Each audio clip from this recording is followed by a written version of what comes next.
Spinoza nasceu em Amsterdã, no século XVII, de uma família de judeus portugueses. Judeus convertidos, né? Enfim, judeus cristãos novos, né? Que se converteram, ou aparentemente se converteram para o cristianismo para fugir da Inquisição.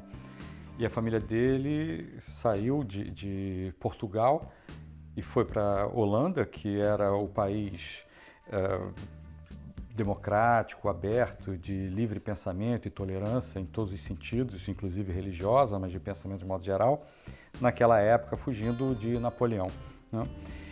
Spinoza então já nasceu na Holanda. Dentro de casa, a língua falada com os pais, com a família, era o português. Isso dá um orgulhozinho, uma vaidade, né, para nós brasileiros, né? Era a mesma língua que ele falava. Ele aprendeu latim para escrever, porque era a língua universal, culta na época. Os grandes pensadores, né, cada um do seu país e com a sua língua natal, se comunicavam e escreviam em latim. Ele escreveu, enfim, não se sabe exatamente o quanto que ele escreveu em holandês, tem cartas em holandês.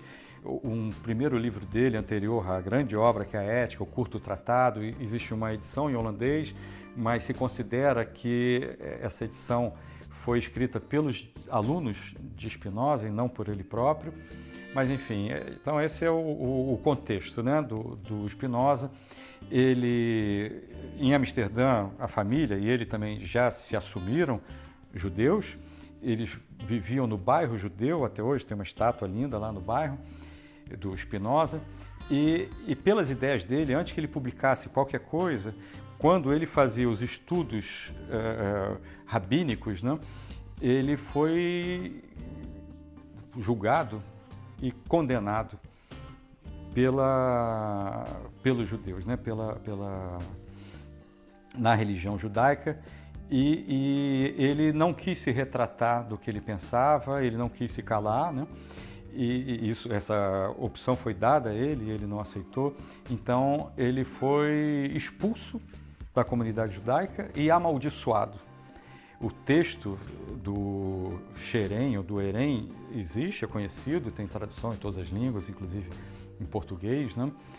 E a partir daí ele foi morar, não mais em Amsterdã, mas em cidadezinhas na periferia de Amsterdã.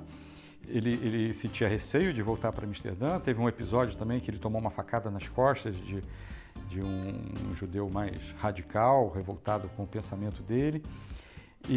No entanto, enfim, o que era visto como herético, inaceitável, é uma filosofia que fala da vida sem se submeter a esse crivo de ideias prontas da religião, aliás, seja ela qual for, né?